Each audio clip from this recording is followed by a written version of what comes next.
أرضيتم بالحياة الدنيا من الآخرة فما متاع الحياة الدنيا في الآخرة إلا قليل إلا تنفروا يعذبكم عذابا أليما ويستبدل قوما غيركم ولا تزروه شيئا والله على كل شيء قدير۔ اور اے لوگوں جنہوں نے ایمان لایا ہے، تمہیں کیا ہو گیا ہے؟ جب اللہ کے راستے میں نکلنے کے لیے کہا گیا تو تم زمین سے چمٹ گئے۔ کیا تم نے دنیا کی زندگی کو آخرت کے مقابلے میں پسند کیا ہے؟ اور یہ دنیا کی زندگی آخرت کے مقابلے میں کچھ بھی نہیں۔ اگر تم لوگ اللہ کے راستے میں نہیں نکلے، اللہ تمہیں درناک عذاب دے گا اور تمہاری جگہ ایک اور قوم اٹھائے گا، اور اس فیصلے پر آپ اللہ کو نقصان نہیں پہنچا سکتے۔ اللہ تعالیٰ ہر چیز پر قادر ہے اور غالب ہے۔ صدق اللہ العظیم۔ قائدین جماعت اسلامی اور میرے پاکستان کے انتہائی قابل احترام بزرگوں، بھائیوں، ماں اور بہنوں، بیٹوں اور بیٹیوں، السلام علیکم ورحمۃ اللہ وبرکاتہ۔ سب سے پہلے میں اہلی اسلام آباد کا بلکہ اہل پاکستان کا شکریہ ادا کرتا ہوں، جنہوں نے آج کے دن کراچی سے لے کر چترال تک ہر ضلع اور ہر تحصیل اور ہر بستی میں اپنے گھروں سے نکل کر اہل فلسطین کے ساتھ، مسجد اقصی کے ساتھ یکجہتی کا مظاہرہ کیا۔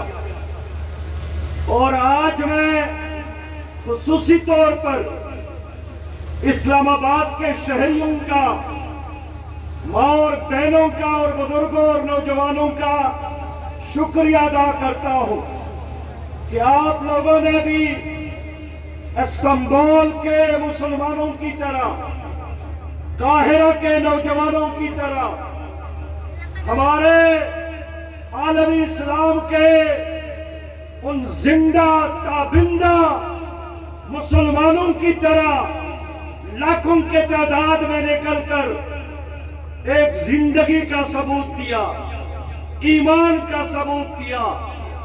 اور میرے ساتھ الفاظ نہیں ہے کہ میرے ماں اور بہنوں نے اپنی شیرخوار بچوں کو گود میں اٹھا کر کتنے کلومیٹر پیدل سفر کیا، اور ہر ماں مجھے پیغام دیتی رہی کہ سراج بھائی، میرے گود میں یہ شیرخوار بچہ مسجد اقصی پر نچھاور ہونے کے لیے تیار ہے۔ میرے پاس ایک غریب آدمی آیا اور مجھے بتایا کہ سراج بھائی، کرونا وبا سے مرنے سے تو بہتر ہے کہ میں مسجد اقصی پر اپنی جان نچھاور کر کے شہیدوں میں شمار ہو جاؤں۔ بھائیوں اور بہنوں، آپ لوگوں کا یہ مارچ، آپ لوگوں کا یہ ایک ایک قدم، آپ لوگوں کا یہ ایک ایک نعرہ اللہ کی محبت میں، آج آپ لوگوں کا یہ مظاہرہ اللہ کے ہاں بہت زیادہ محبوب ہے۔ سرکار مدینہ نے فرمایا، موقف ساعت فی سبیل اللہ خیر من قیام لیلۃ القدر عند الحجر الاسود۔ اللہ کے راستے میں ایک لمحہ کھڑا ہونا، یہ لیلۃ القدر کی عبادت سے، اور وہ بھی حجر اسود کے قریب، اس سے بہتر ہے۔ لہذا آج آپ لوگوں کی یہ عظیم شان مارچ پر میں جماعت اسلامی اسلام آباد اور پنڈی اور باقی اضلاع کے کارکنان کو مبارکباد پیش کرتا ہوں۔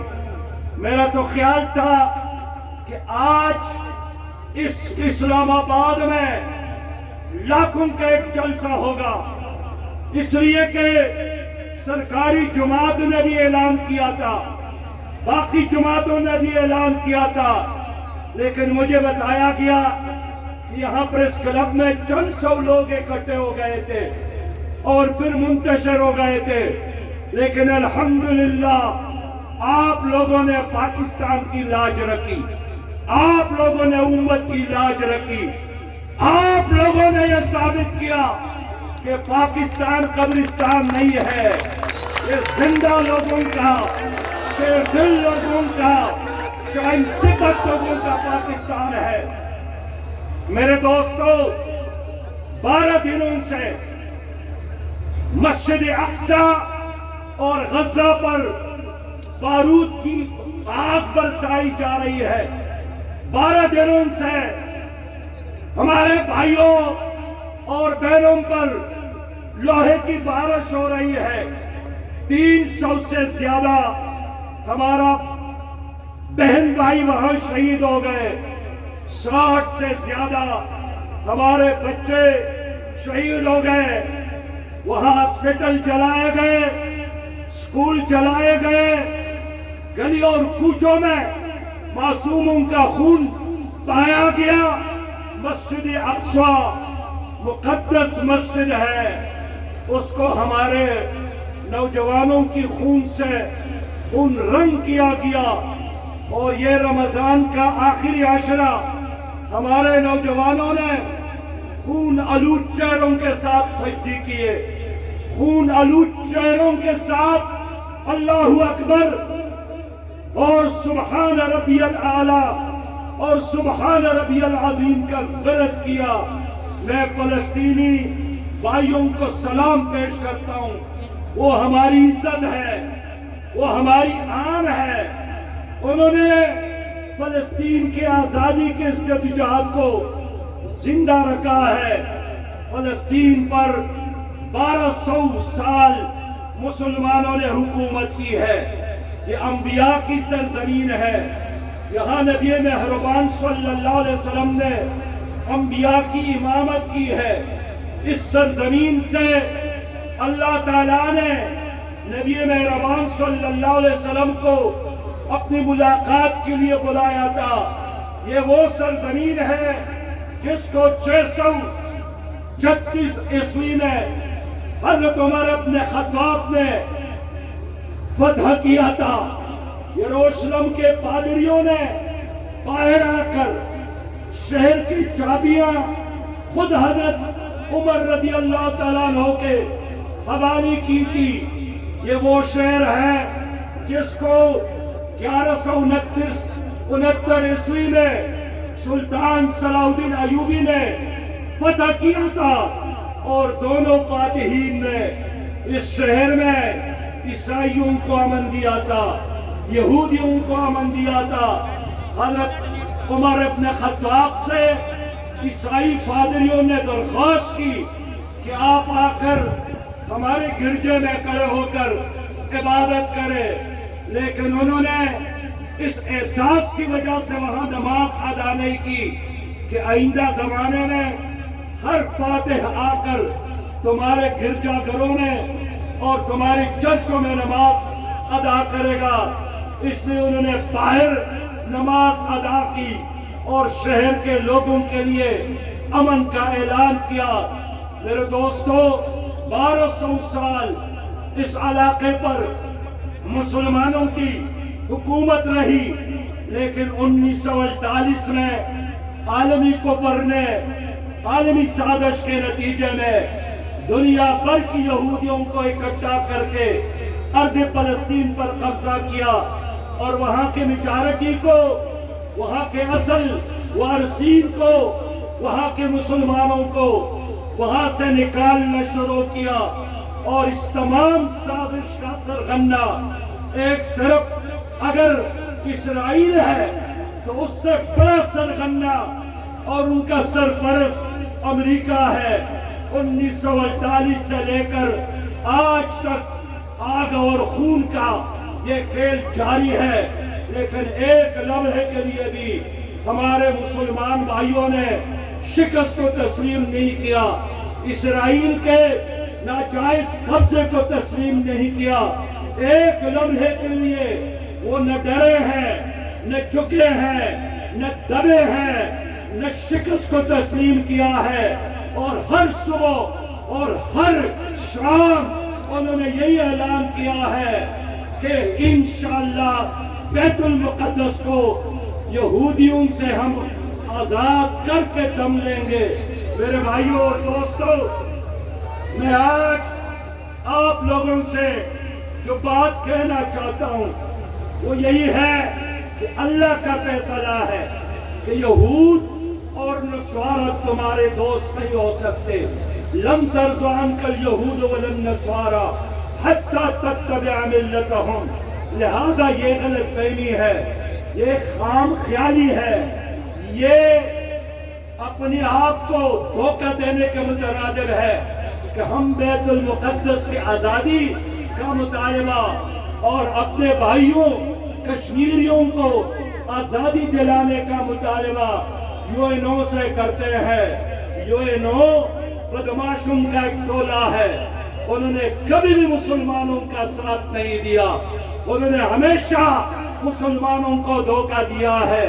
یہی یو این او جس سے ہماری حکومت نے بھی بڑے توقعات وابستہ کر رکھی ہے، انہوں نے جنوبی سوڈان کو توڑنے کے لیے اپنا کردار ادا کیا، مشرق تیمور کو ایک عیسائی ریاست بنانے کے لیے اپنا کردار ادا کیا، لیکن یو این او نے ہمارے بھائیوں روہنگیا پر، اس کے قتل عام پر، کشمیریوں کے قتل عام پر آنکھیں بند رکھی ہے۔ اور سلامتی کونسل تو 7 ملکوں کا ٹولہ نہیں، یہ 7 کپن چوروں کا ایک ٹولہ ہے، جنہوں نے کبھی بھی عالم اسلام کا ساتھ نہیں دیا۔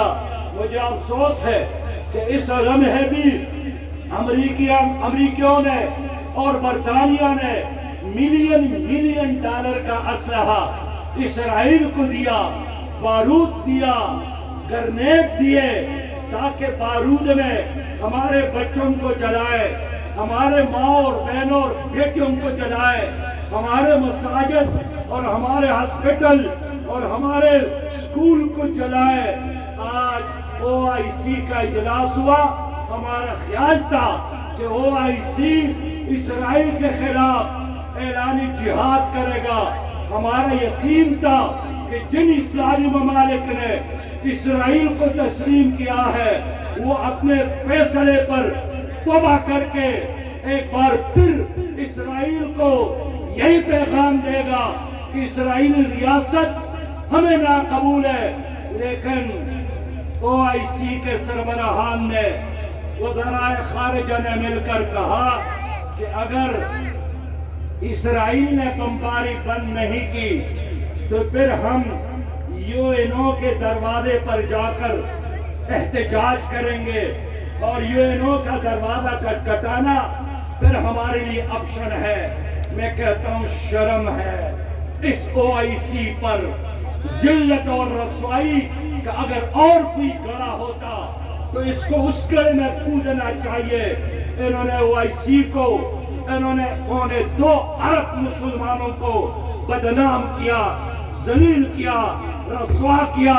میرے دوستو، اس لیے میں آج او آئی سی سے مطالبہ کرتا ہوں کہ جن اسلامی ممالک نے اسرائیل کو تسلیم کیا ہے وہ اپنی اس فیصلے کو ختم کر لے۔ اسرائیل کے خلاف یہی حکومت ہے، اعلان جہاد کرے۔ اعلان جہاد کے علاوہ اور کوئی راستہ نہیں ہے۔ نہ کشمیر آزاد ہو سکتا ہے جہاد کے بغیر، نہ فلسطین آزاد ہو سکتا ہے جہاد کے بغیر، مذمتی قراردادوں سے اور صرف الفاظ کی حد تک اور تقریر کی حد تک اگر کوئی ملک آزاد ہوتا تو اب تک کشمیر بھی آزاد ہوتا اور اب تک فلسطین بھی آزاد ہوتا۔ میں ان حکمرانوں کو کہتا ہوں صلاح الدین ایوبی کا راستہ اپنائے۔ میں ان حکمرانوں سے کہتا ہوں محمود غزنوی کے قدم پر چلے۔ میں ان حکمرانوں کو کہتا ہوں محمد ابن قاسم کے راستے پر چلے. یہ کہتے ہیں ہمارے ساتھ پیسے نہیں ہیں. مسلمان لڑائی پیسے سے نہیں لڑتا. مسلمان اللہ پر اعتماد کرتا ہے اور اللہ کا وعدہ ہے وَأَنْتُمُ الْأَعْلَوْنَ إِن كُنتُم مُؤْمِنِينَ. آپ کے لیے کامیابی ہے بشرطے کہ آپ مجھ پر یقین کرے. اقبال نے فرمایا ہے سب کچھ اور ہے تو جس کو خود سمجھتا ہے زوال بندے مومن کا بے زری سے نہیں. یہ بزدل حکمران یہودیوں کو ڈرانے کی بجائے ہمیں ڈراتے ہیں, ہمیں خوف زدہ کرتے ہیں. ہم ڈرنے والے نہیں ہیں, ہم خوف والے نہیں ہیں. ہم نے اپنے پڑوس میں دیکھا, افغانستان میں دیکھا کس طرح افغان عوام نے انگریز سپر طاقت کو شکست سے دوچار کیا. کس طرح افغان مجاہدین نے روس کو شکست سے دوچار کیا. کس طرح افغان طالبان نے نیٹو فوج کو شکست سے دوچار کیا. افغان طالبان اور افغان غیرت مند قوم نے ساری دنیا کی مظلوم انسانیت کو ترقی کا, عزت کا, آزادی کا راستہ بتلایا ہے. میں ان بزدل حکمرانوں کو کہتا ہوں آپ ان سے سیکھے. ہماری تاریخ غیرت کی تاریخ ہے.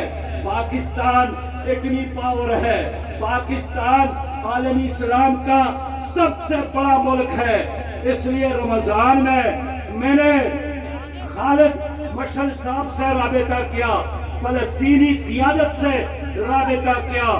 انہوں نے مجھ سے بھی آپ سے بھی پاکستان کی حکمرانوں سے خط بھی لکھا, سٹیٹمنٹ بھی دیے, مطالبہ کیا کہ فلسطین کا ساتھ دے دے, فلسطین کا اخلاقی تعاون کرے, مالی تعاون کرے, دوائیوں میں تعاون کرے اور اس سے آگے بڑھ کر عملی تعاون کرے.